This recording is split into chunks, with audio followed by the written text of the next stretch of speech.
வணக்கம், welcome to MST creations. இப்போ நம்ம முருங்கைக்கீரை அரைத்து வைத்த குழம்பு எப்படி பண்ணுறதுங்கிறத பார்க்கலாம். அதுக்கு தேவையான பொருட்கள்: முருங்கைக்கீரை. இந்த கீரையை நல்லா ஒரு கட்டு கீரை இருக்குது, இதில் சுத்தம் பண்ணிக்கணும். நல்லா சுத்தம் பண்ணிவிட்டு அந்த நாரெல்லாம் எடுத்துட்டு அந்த பழுத்த இலைகள் அதெல்லாம் நீக்கிட்டு இது மாதிரி சுத்தம் பண்ணி நல்லா அலசி தண்ணி போட்டு அலசி இப்படி எடுத்து வச்சுக்கோங்க. முருங்கைக்கீரை ஆயிரத்துக்கு ஒரு சின்ன டிப்ஸு சொல்கிறேன். இப்போ முருங்கைக்கீரைக்கு வாங்கினீங்க அப்படின்னா அது ஒரு பிளாஸ்டிக் கவரில் போட்டு ஃப்ரிட்ஜில் வச்சுருங்க. அடுத்த நாள் எடுத்து அப்படியே உதறினீங்கனாலே அது அப்படியே உதிர்ந்து வந்துடும். இது ஒரு டிப்பு உங்களுக்கு. ஸோ முருங்கைக்கீரை ரிச் அயன் கண்டென்ட் இருக்குது. குழந்தைங்களுக்கு பெரியவங்க எல்லாருமே நல்லா சாப்பிட்லாம். குழந்தைங்களுக்கு சளி பிடிச்சிது அப்படின்னா இதை வாரத்தில் ஒரு 2 நாள் செஞ்சு கொடுத்தீங்கன்னா அந்த கோல்டு எல்லாமே ரிலீஸ் ஆகிடும்.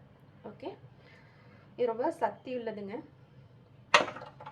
அதுக்கு என்ன அரைக்கிறதுக்கு மசாலாவுக்கு தேவையான பொருட்களை பார்க்கலாம். சின்ன வெங்காயம் ஒரு 2 கை அளவு நான் எடுத்திருக்கேன். பூண்டு ஒரு 10 பல் எடுத்திருக்கேன். அப்புறம்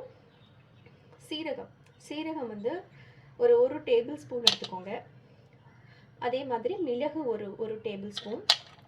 மல்லி விதை 2 டேபிள் ஸ்பூன் இருந்து 3 வரைக்கும் எடுத்துக்கலாம். 3 டேபிள் ஸ்பூன் மல்லி விதை. அப்புறம் துவரம்பருப்பு, சாம்பாருக்கு யூஸ் பண்ணுவோம் இல்லையா, துவரம்பருப்பு அது ஒரு 2 டேபிள் ஸ்பூன் எடுத்து வச்சுருக்கேன். தேவையான அளவு உப்பு சேர்த்துக்கோங்க. இது ரொம்ப குயிக்காக செய்யக்கூடிய ஒரு குழம்பு தான், ரொம்ப ஹெல்த்தியானது கூட. உங்கள் காரத்துக்கு தேவையான மிளகாய் போட்டுக்கலாம். நான் வரமிளகாய், காய்ந்த மிளகாய் யூஸ் பண்ணுறேன். ஒரு 6லேருந்து 7 மிளகாய் யூஸ் பண்ணிக்கிறேன். உங்களுக்கு கம்மியாக வேணும்னா ஒரு 5 மிளகாய் கூட யூஸ் பண்ணிக்கோங்க. இல்லை காரம் அதிகமாக வேணும் அப்படின்னா ஒரு 8 மிளகாய் யூஸ் பண்ணிக்கலாம். நான் இங்கே ஒரு 6 மிளகாய் எடுத்து வச்சுருக்கேன். அப்புறம் 2 பத்தை அளவுக்கு தேங்காய். ஓகே, இதுதான் இந்த குழம்பு செய்ய தேவையான இன்க்ரீடியன்ட்ஸ்.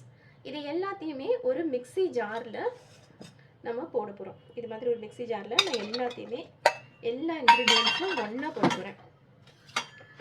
உங்களுக்கு தேவைன்னா இந்த துவரம்பருப்பு ஒரு 5 நிமிஷம் முன்னாடியே தண்ணியில் ஊற வச்சு நீங்கள் சேர்த்துக்கலாம். ஆனால் இங்கே நான் அப்படியே தான் போட போகிறேன், எதுவும் ஊரெல்லாம் வைக்கல. 2 டேபிள் ஸ்பூன் துவரம்பருப்பை அப்படியே மிக்ஸி ஜாரில் நான் சேர்த்துக்கிறேன். ஓகே, அதே மாதிரி மிளகு, சீரகம், மல்லி விதை, தேவையான அளவு கொஞ்சம் உப்பு போட்டுக்கிறேன். அப்புறம் சின்ன வெங்காயம் 2 கை அளவு சொன்னேன் இல்லையா, அதை போட்டுக்கோங்க. இது எல்லாத்தையும் போட்டு தண்ணி விட்டு கொஞ்சம் நைஸாக எடுத்து அரைச்சி எடுத்துக்கலாம். ஓகே, மிக்சியில் எல்லா இன்க்ரீடியன்ஸும் சேர்த்து நல்லா அரைச்சி எடுத்தாச்சு. இப்போது இதை எப்படி கூட்டி வைக்கிறது, குழம்புக்கு கூட்டி வைக்கிறதுன்னு பார்க்கலாம். அரைச்சி வச்ச குழம்புனால இதுக்கு ஒரு மண் சட்டி நான் எடுத்துக்கிறேன். இந்த மாதிரி ஒரு மண் பாத்திரத்தில் நீங்கள் இந்த அப்படியே எடுத்து ட்ரான்ஸ்ஃபர் பண்ணிக்கலாம். ஃபஸ்ட்டு இது தாளிப்போ எதுவுமே தேவை கிடையாது. இப்போ நம்ம குழம்பு கூட்டி வைக்க போகிறோம். கூட்டி வைக்கிறது குழம்பு ஆகிறதுக்கு சேர்த்து வைக்கிறது. தண்ணி சேர்த்து நம்மளுக்கு என்ன கன்சிஸ்டன்சி இருக்கணுமோ அந்த மாதிரி நம்ம பண்ண போகிறோம்.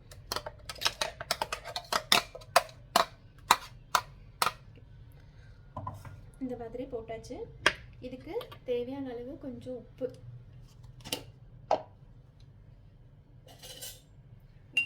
ஆல்ரெடி கொஞ்சம் போட்டிருக்கேன். தேவையான பார்த்துட்டு உப்பு சேர்த்துக்கோங்க. இப்போ மஞ்சத்தூள் கொஞ்சம் ஒரு 1/4 ஸ்பூன் போட்டுக்கிறேன்.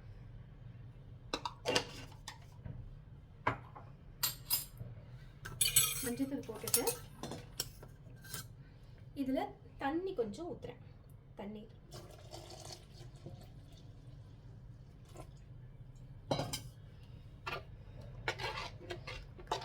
அப்படி நல்லா கரைச்சிக்கோங்க.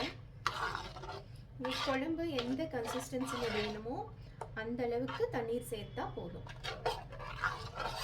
இதிலே உப்பு காரம் எல்லாமே கலந்துருக்கும். இப்போ நீங்கள் டேஸ்ட் பண்ணி பார்த்துக்கோங்க எப்படி இருக்குது உப்புங்கிறது. நான் கொஞ்சம் டேஸ்ட் பண்ணி பார்க்குறேன்.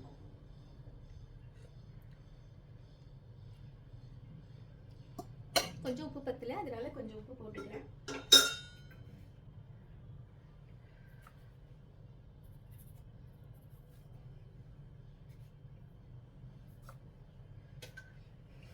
இன்னும் கொஞ்சம் தண்ணி சேர்த்துக்கிறேன். ஓகே, இதை அப்படியே நம்ம என்ன பண்ண போகிறோம், அடுப்பில் வச்சு ஸ்டவ்வில் வச்சு நல்லா கொதி வர வரைக்கும் வைக்க போகிறோம். அதுக்கப்புறமா தான் நம்ம இலைகளை போட போகிறோம், முருங்கை இலைகளை. ஓகே, இது மாதிரி ஸ்டவ் ஆன் பண்ணிவிட்டு நம்ம இந்த குழம்பு நல்லா கொதி வர வரைக்கும் வெயிட் பண்ணலாம். ஒரு 6 நிமிஷத்தில் இது கொதி வந்துடும். குழம்பு நல்லா அப்படியே கொதி வந்துட்டு இருக்கு பாருங்க, நல்லா கொதிச்சிட்ருக்கு. இந்த மாதிரி ஸ்டேஜில் நம்ம என்ன பண்ண போகிறோம், இந்த கீரைகள் இருக்கு இல்லையா, ஆஞ்சு வச்சு அந்த கீரையை நம்ம இதில் சேர்க்க போகிறோம். சரி, இந்த கீரை ஃபுல்லாக இதில் போட்டுற போகிறோம்.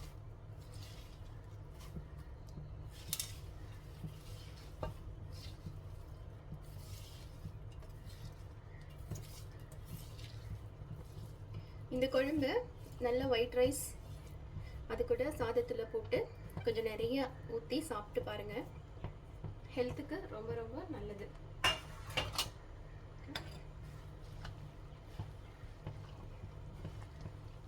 ஒரு 5 நிமிஷத்துலேயே இந்த கீரையெல்லாம் வெந்துருங்க.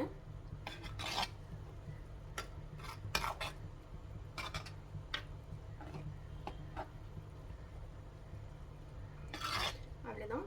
இது நல்லா கொதிச்சு ஒரு 5 மினிட்ஸில் இந்த கீரைகள் எல்லாம் கலர் மாறாது, அப்படியே கொஞ்சம் நல்லா வெந்துடும். அப்போ எடுத்து டேஸ்ட் பண்ணி பார்த்துட்டு இது வெந்துருச்சா, அந்த இலைகள்லாம் வெந்துருச்சான்னு பார்த்துட்டு நம்ம ஸ்டவ்வை ஆஃப் பண்ணிக்கலாம்.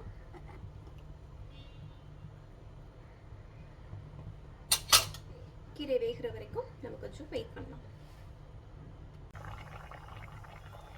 இப்போ கீரையெல்லாம் நல்லா வெந்து வந்துருச்சுங்க.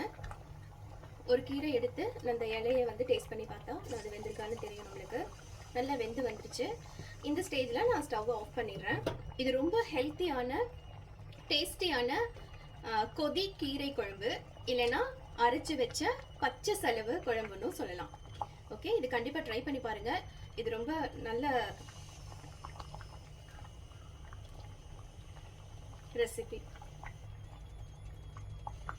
இது கண்டிப்பாக ட்ரை பண்ணி பாருங்கள். இந்த குழம்பு எப்படி இருக்குன்னு சொல்லி செஞ்சு பார்த்துட்டு கமெண்ட் பண்ணுங்கள். இப்போ லாஸ்ட் ஃபைனல் ஸ்டேஜாக செக்கில் ஆட்டின தேங்காய் எண்ணெயை ஒரு குழிக்கரண்டி இப்படி எடுத்துக்கிறேன். இந்த அளவு எடுத்துக்கிறேன். இதில் அரை குழிக்கரண்டி தான் இருக்குது, அது எனக்கு கொஞ்சம் கம்மியாக யூஸ் பண்ணலான்னு சொல்லி. ஸோ அதை அப்படியே மேலால் இப்படி ஊற்றிக்கிறேன். ஓகே, அவ்வளோதாங்க, நம்ம குழம்பு ரெடி ஆயிடுச்சு. இந்த கொதி குழம்பை எல்லாரும் ட்ரை பண்ணி பாருங்கள். கோல்டாக இருக்கிறவங்களுக்கு அந்த கோல்டு போகணுன்னா இது மாதிரி வச்சு செஞ்சு பாருங்கள். சூடான சாதத்தில் இந்த குழம்பு நிறையா யூஸ் பண்ணி சாப்பிடுங்க, நிறைய போட்டு சாப்பிடுங்க. சைட் டிஷ் வேணும்னா ஒரு அப்பளம் போதும், அப்படி இல்லைன்னா ஒரு உருளைக்கிழங்கு பொரியலோ இல்லை உருளைக்கிழங்குல செஞ்ச வறுவலோ வச்சு சாப்பிட்டு பாருங்கள். ரொம்ப டேஸ்டியான ரெசிபி, கண்டிப்பாக ட்ரை பண்ணி பாருங்கள். உங்களுக்கு இந்த குழம்பு பிடிச்சிருந்தது அப்படின்னா please like, share and subscribe to MST Creations. நன்றி.